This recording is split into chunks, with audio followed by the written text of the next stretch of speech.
Roberto Saturnino Braga, engenheiro e especialista em economia. Foi senador, deputado e o primeiro prefeito eleito pelo voto direto no Rio de Janeiro. E agora assumiu a presidência do Centro Internacional Celso Furtado. Prefeito, o senhor está assumindo esse instituto no momento em que o Brasil está em ebulição. Quer dizer, o senhor está sempre nesses momentos assim de revoluções. Realmente o Brasil está em ebulição, mas não é só o Brasil, é o mundo. Há manifestações de protesto e de descontentamento, né, em todos os lugares do mundo, refletindo um anseio da humanidade neste momento por uma nova sociedade, por um novo modelo de desenvolvimento, um novo desenvolvimento que atenda não só a parte econômica, que tradicionalmente sempre foi a prioridade, mas atenda à distribuição, à justiça, atenda ao ambientalismo, à preservação do meio ambiente, atenda, enfim, às condições de vida da população, quer dizer, o tempo disponível para exercício da cultura, do lazer, da vida pessoal de cada indivíduo, né? Acho que chegou um momento em que o mundo pede uma definição, uma formulação de um novo modelo de sociedade, um novo modelo de desenvolvimento. O Centro Celso Furtado tem por missão exatamente o debate, a criação, a formulação de ideias sobre um novo desenvolvimento, que signifique desenvolvimento em termos de crescimento global da sociedade, mas não naqueles termos do velho desenvolvimento dos anos 50, onde Celso Furtado foi a principal figura brasileira e a principal figura da América do Sul, da América Latina, mas um desenvolvimento que atenda a todas essas outras dimensões que não o estritamente econômico. Se Celso Furtado fosse vivo, estaria profundamente empenhado, preocupado e dedicado a essa missão, razão pela qual o Centro Celso Furtado se volta para isso e, coincidentemente, eu assumo a direção no momento em que o Brasil manifesta a sua insatisfação nas ruas de uma forma vibrante. Essa que é a verdade. Bom, prefeito, o senhor tem uma longa história, né, na vida política do Brasil, começou em 1962. Mas eu gostaria de falar sobre um ponto crítico que me parece que a história o julgou mal, que é a partir exatamente desse momento em que o senhor torna-se prefeito do Rio de Janeiro, nessa chamada chapa Brizola, Darcy e Saturnino, e que o senhor é julgado como aquele que faliu o Rio de Janeiro e que se sabe, para quem pesquisa, é que exatamente aconteceu o seguinte: o senhor teria pego uma prefeitura falida, segundo as pesquisas, em decorrência da reforma constitucional de 1966, feita pelos militares, que esvaziou enormemente a receita dos municípios. Procede? Procede, sim. Em geral, o conhecimento da população não compreende todos esses dados, mas o fato é este. E eu sabia. Por quê? Porque o prefeito antes de mim foi meu amigo dileto, Jamil Haddad, e eu conversei com ele, ele me disse: Saturnino, a prefeitura está falida. Agora, você vai ter que aceitar porque é uma missão partidária. Se eu recusasse a prefeitura, é claro que o PDT poderia perder a eleição e eu ser responsabilizado. Enfim, essas coisas da política, da lealdade de partido e de grupo, que me obriga você a aceitar missões que você sabe que estão destinadas, se não ao fracasso, a uma situação extremamente difícil. Mas eu fui enfrentando e sabedor de que não teria recursos para grandes investimentos ou obras marcantes. O que eu fiz? Dediquei a minha gestão, os 3 anos da minha gestão, porque foram só 3 anos, foi uma gestão fora do do quadro normal, né? Dediquei a minha gestão à instauração de um modelo de administração participativa. Foi a primeira experiência de administração participativa realizada no Brasil, numa cidade do porte do Rio de Janeiro, 1986, 87, 88. Não tinha nem a experiência do orçamento participativo de Porto Alegre.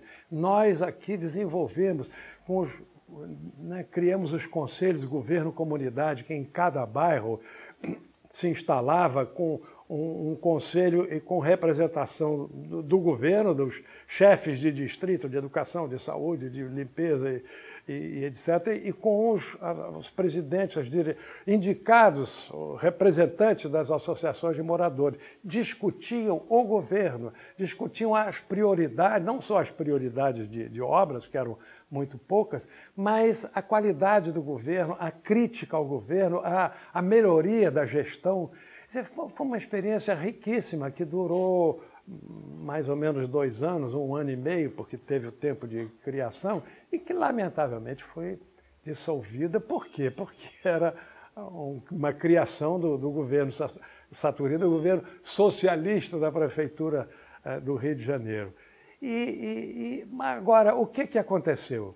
Eu sabia que tinha que me dedicar a algo diferente do que fazer gastos de investimento. Mas, assim mesmo, a prefeitura, que já estava falida, foi se endividando cada vez mais, como todas as prefeituras do Brasil, por causa da decisão da Constituinte da Constituição, a reforma de 66, que os militares encurtaram os recursos das prefeituras para manter os prefeitos presos na mão do governo, da ditadura deles, né? E isso foi revisto em 88. A Constituição de 88 recobrou as receitas da prefeitura e até foi generosa, porque foi além do que havia antes. Só que entrou em vigor em 1º de janeiro de 89, a nova Constituição, e eu terminei o mandato em 31 de dezembro de 88. Quer dizer, tudo ficou de bandeja para o meu sucessor, que disse que tirou o Rio da falência em 3 meses, claro, porque a receita do Rio mais do que dobrou em valor real. Bem, mas o que aconteceu? Quer dizer, houve no meio disso um fato político importante, que foi o seguinte: é claro que a Prefeitura do Rio estava endividada, como todas as prefeituras, e talvez tenha se endividado além do que seria razoável, e como outras prefeituras também. E o que poderia fazer a autoridade monetária, o Banco Central? O Banco Central poderia e deveria ter exigido das prefeituras mais endividadas, como a do Rio de Janeiro, exigido o seguinte: olha, vocês não podem mais crescer a dívida, vocês têm que diminuir. Então, a cada vencimento, vocês vão pagar pelo menos 10% ou 20% e rolar 80%. O que seria razoável a partir de um certo limite de endividamento para todas as prefeituras. Mas não foi feito isso. O que foi feito foi a decisão do Banco Central de proibir os bancos todos do Brasil de rolar 1% que fosse da dívida do Rio de Janeiro. Quer dizer, por que isso? Quer dizer, absolutamente insensata, uma resolução que obriga a falência, porque não dava para... Se a prefeitura fosse obrigada, digamos, a pagar 10%, 20% ou 30% que fosse, haveria condições de renovar os contratos que iam vencendo sem decretar a falência. Mas o Banco Central, no fundo, foi o seguinte: o seu Maílson da Nóbrega, que era o ministro da Fazenda, o seu Elmo Camões, presidente do Banco Central, estavam desesperados porque não conseguiam controlar aquela inflação gigantesca e espiralar que o Brasil tinha naquele momento.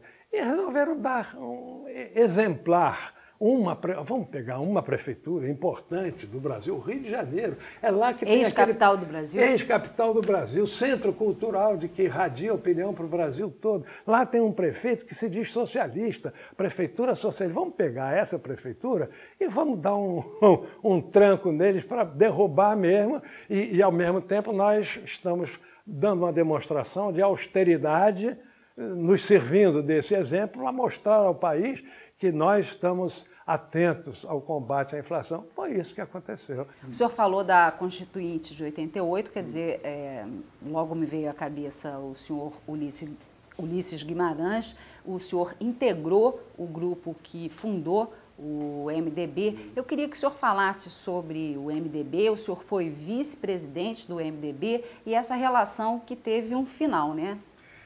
O MDB foi a opção política de um grupo de parlamentares de continuar, não continuar, fundar uma resistência parlamentar ao governo ditatorial. Muitos não acreditavam na viabilidade desse projeto, né? Muitos achavam que nós devíamos todos renunciar, outros acharam que só a luta armada que poderia derrubar a ditadura, mas houve um grupo de parlamentares que pensou que seria possível, viável e a longo prazo produziria efeitos de abertura se nós criássemos, aceitando as regras da ditadura, que queria compor uma face perante o mundo, uma face né, semidemocrática, deixando o Congresso funcionar, todo sujeito a cassações, sujeito a penalidades, sujeito a um controle absoluto por parte da ditadura, mas esse grupo de parlamentares achou que era importante manter esse embrião, esse núcleo de resistência no parlamento, porque isso, a longo prazo, iria crescendo, se desenvolvendo e chamaria o apoio da população, que naquele momento não existia. A população que estava a favor do golpe se manifestava retumbantemente em todo o Brasil. A outra parte da população que estava contra se recolheu amedrontada, essa que é a verdade. Os sindicatos, os trabalhadores todos se... Então, esse grupo parlamentar ficou bastante isolado em termos de opinião pública e só na eleição de 70... A eleição de 70 foi um desastre, porque grande parte da oposição ao regime recomendou o voto nulo exatamente por não acreditar na permanência de uma luta parlamentar, de uma luta política parlamentar. Então, a vitória da Arena, que era o partido do governo, foi arrasadora. Só em 74, a população brasileira reconheceu que havia esse caminho, aquela conduta daqueles parlamentares que criaram o partido, um embrião de oposição ali, e aí a votação no PMDB foi o maciço, e aí começou a derrocada da ditadura. Na eleição de 74, foi a primeira manifestação da sociedade brasileira como um todo de repúdio à ditadura que até então não tinha havido. Essa é que é a verdade. Bom, o senhor foi presidente da CPI Time Life.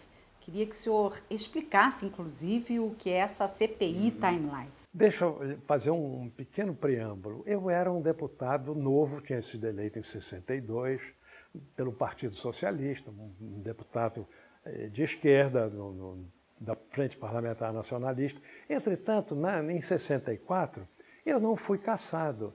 Eu não fui cassado por uma visão dos militares de que era importante deixar alguns representantes da corrente socialista, né, para não demonstrar assim uma total intolerância em relação à esquerda. E eu não fui cassado por ser um deputado inexpressivo naquele momento, muito jovem, né, e inexpressivo. E quando foi criado... Bom, havia o seguinte, a Constituição vigente naquele momento proibia expressamente a qualquer tipo de participação de capital estrangeiro em meios de comunicação, em mídia em geral, imprensa e mídia. A TV Globo fez um contrato de assistência técnica com a Time Life, que era grande, uma multinacional do setor de comunicações, né, para exatamente não só financiar o equipamento, como dar assistência no tipo de equipamento que né, poderia ser adequado aqui à realidade brasileira. E o fato é que com esse contrato de assistência técnica que envolvia a participação financeira também, a TV Globo, que não era nada, a Tupi era a grande monopolista do setor, a TV Globo se criou e de repente, começou a fazer frente à Tupi e até ser mais vista do que a Tupi, tomaram o mercado da Tupi. O que aconteceu? O pessoal da Tupi requereu uma CPI no Congresso para examinar os termos deste contrato de assistência técnica de Globo, de Time Life à Globo, que era inconstitucional porque envolvia, na verdade, participação financeira, sim. Bom, e na hora instalou-se a CPI, na hora de presidir a CPI, ninguém queria aceitar. O que é ser? Ah, meu Deus, quem foi? Aí resolveram pegar um deputado inexpressivo, socialista, olha, esse jovem aí é capaz de aceitar. Aí me pegaram a laço e eu disse, olha, eu até aceito, mas eu quero uma condição também, que eu tenha a prerrogativa de eu escolher o relator, porque a figura do relator era muito importante. E eu queria uma pessoa, não só que fosse inteiramente confiável e séria, mas que fosse competente e respeitável. Eles aceitaram, eu escolhi o deputado Djalma Marinho, do Rio, que era da UDN, do Rio Grande do Norte, absolutamente... Ninguém poderia acusar de partidarismo dele, por parte dele. E a CPI funcionou bem e o relatório do Djalma Marinho, ouvimos todo mundo, o pessoal da Globo, todos os envolvidos no caso, e a CPI condenou o contrato como inconstitucional. De tal forma, e encaminhou o relatório ao Ministério Público para mover as ações e a TV Globo desfez, né, o contrato com a Time Life, só que quando ela desfez, ela já tinha ganho o patamar que liquidou com a Tupi rapidamente e se tornou praticamente a monopolista do setor.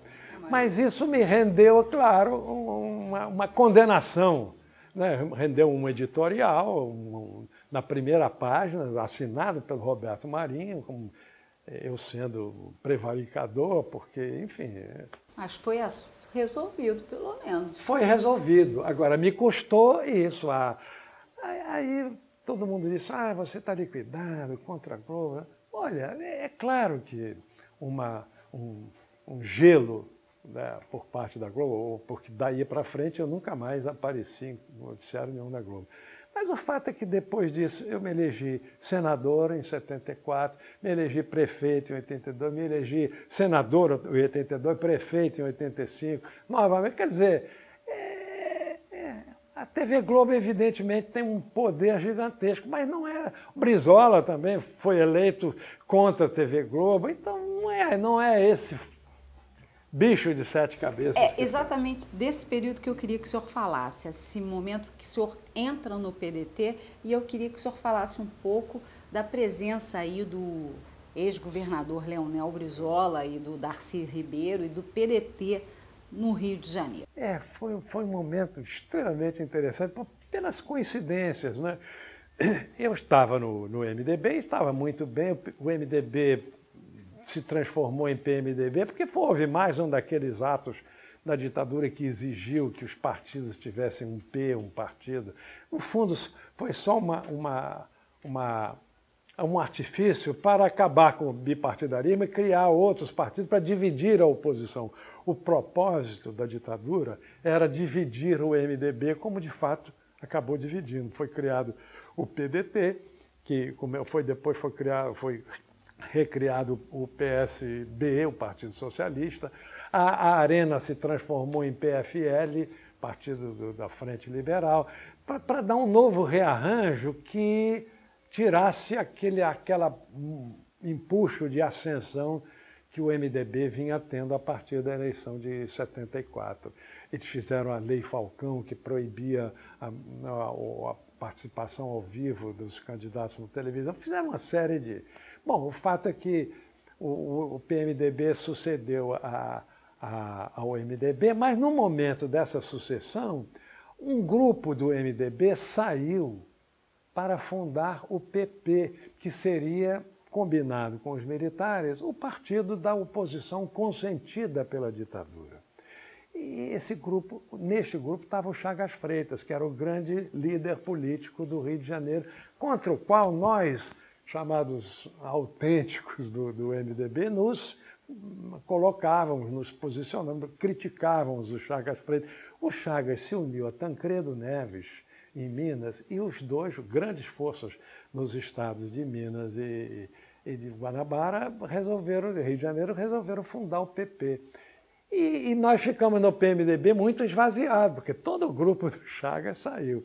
Mas continuamos no PMDB, junto com o Amaral Peixoto, que era a grande liderança do Estado do Rio Antigo.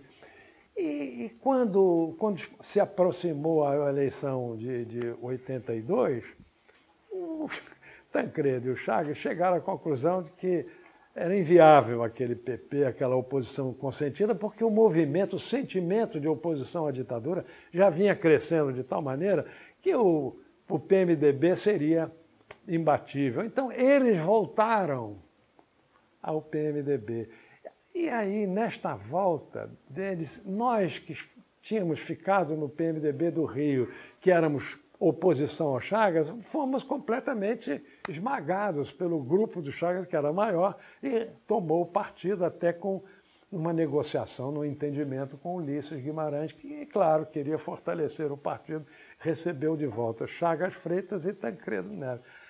Bom, nesse momento em que eu e um certo grupo que tínhamos ficado em oposição ao Chagas nos sentimos muito mal, coincidiu que Brizola voltava do exílio e criava o PDT, tentou criar o PTB inicialmente, depois os militares manobraram, entregaram a legenda do PTB para Ivete Vargas, mas ele criou o PDT e me convidou para participar. Eu aceitei, porque eu falei, não vou ficar no MDB. Aí é claro que o grupo do Chagas me ofereceu também. Eu estava terminando o meu mandato de senador, de 74 a 82, e me ofereceu a vaga de senador. Não, você tranquilo, é uma nomeação. Você vai ser eleito, com o Miro vai ser o candidato a governo e você o candidato ao Senado, está eleito.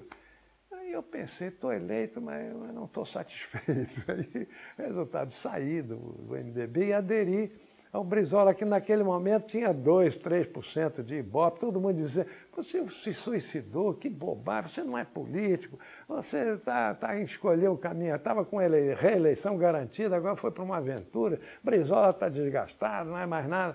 Bom, eu fui. E aí começou a campanha e quando definiu-se essa chapa, Brizola, Darcy, Saturnino, sabe, essa chapa pegou e a figura do Brizola realmente era extraordinária.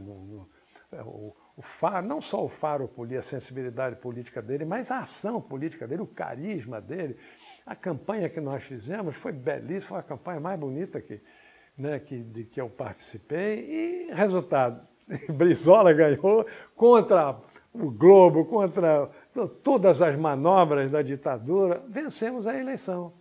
E aí eu fiquei, claro, participando do PDT, muito bem, me sentindo muito bem. E fiquei, quando chegou pouco depois, em 85, veio a eleição da prefeitura, aí o Brizola disse, não, você tem que ser candidato, porque você que é...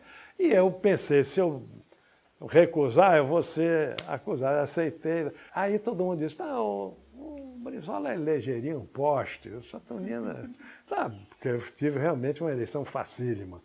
Mas um ano depois da minha eleição, foi a eleição de governador e o Brizola não conseguiu eleger o seu candidato, que foi o Darcy Ribeiro, perdeu para o Moreira Franco. Então, eu fiquei na prefeitura como representante do PDT e a tal história, o Brizola é um grande político, é uma grande figura da história do Brasil, tem a sua marca lá, mas ele é um político que exerce o poder exercia, né, com muito vigor e ficou sem comando no partido, perdeu o Estado e, resultado, ele resolveu ser prefeito. Isso aqui é verdade, ele começava a interferir na minha gestão diariamente, né? E aquilo foi criando um mal-estar que eu acabei tendo que romper com ele e isso me custou também muito caro, porque a Câmara de Vereadores era metade da Câmara era do PDT, e aí veio a ordem, né?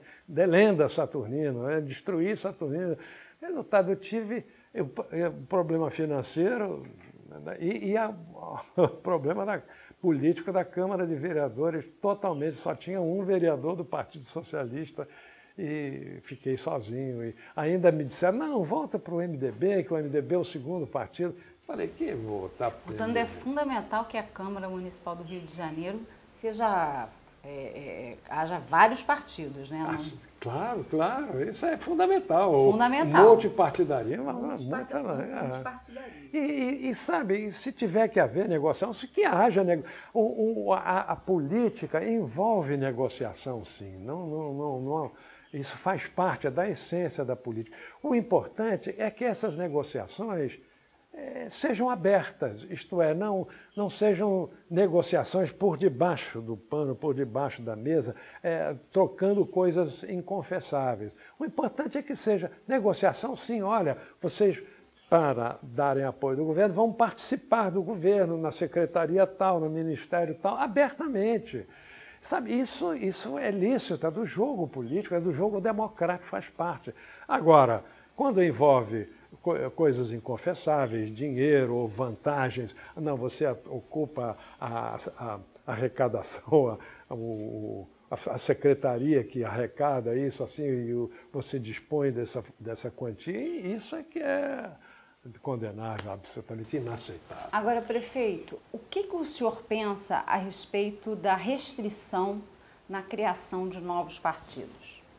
Olha, eu acho que o que é importante é que deixe a população decidir, né?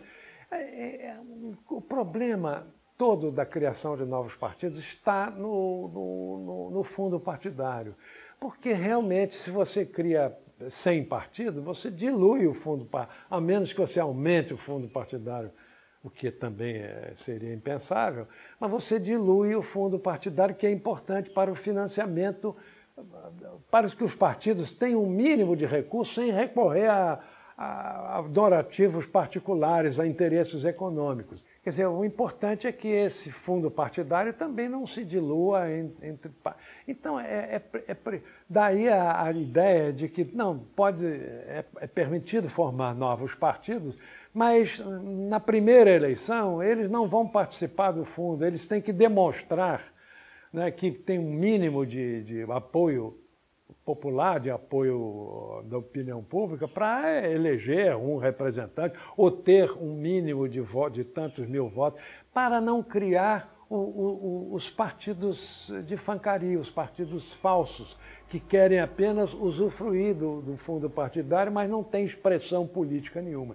Então, você exigir uma demonstração mínima de expressão política para que os partidos tenham acesso ao fundo partidário, eu acho válido. Que previsão o senhor faz daqui para frente em relação aos partidos, não mais com essa questão do fundo partidário, mas muito mais por uma questão ideológica? Se nós fizermos uma leitura a respeito dessas manifestações, vários foram os momentos em que os estudantes, jovens e trabalhadores baixaram as bandeiras dos partidos. Fizeram questão de mostrar que ali não havia partido algum. O que o senhor pensa sobre isso? Fora a questão do fundo partidário, o que o senhor acha que vem pela frente? O senhor acha que existirá uma nova política sem partidos? Olha, política sem partido não pode existir, porque você sempre tem que agrupar o pensamento político num conjunto de pessoas. Uma proposta política, né, um programa mínimo de ação política, tudo isso tem que congregar um grupo de pessoas que defenda essas mesmas bandeiras, que cheguem a um acordo entre eles. Isso já é um partido. Pode até não ter o registro no tribunal, não ser institucionalizado, mas, evidentemente, nessas manifestações devem estar sendo gestados vários núcleos que não deixam de ser partidos, que rejeitam os partidos oficialmente registrados, mas são partidos no sentido de congregar, formar núcleos de opinião, de propostas e de opinião que defendam essas propostas. Agora, que propostas são essas que vão satisfazer, que vão serenar esse anseio e essa indignação? Aí é que está o futuro que você pergunta. Quer dizer, eu hoje estou no PT, e o PT é o partido maior do país, é o partido que tem a maior bancada. Mas o PT está desafiado a encontrar, o PT e todos os outros partidos existentes estão desafiados a encontrar formulação e propostas, ideias e projetos e planos que ganhem a credibilidade desse anseio popular que está se manifestando na rua. Se não for capaz disso, vai ser ultrapassado por outras. Vão se formar agremiações fora dos registros, que depois vão participar das eleições, porque tem que participar, quer dizer, um movimento político qualquer que tenha uma opinião, ele tem que buscar apoio na sociedade e mostrar que tem sustentação de opinião na sociedade para poder exercer, né,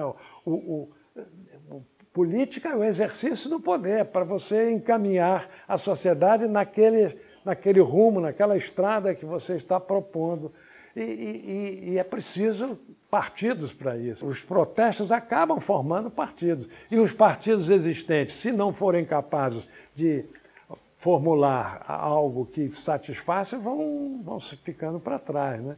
Esse futuro é que é a grande exigência, não só do Brasil, não, do mundo de hoje, porque isso que está ocorrendo no Brasil está ocorrendo no mundo inteiro, na Europa, nos Estados Unidos, no mundo árabe, no mundo muçulmano.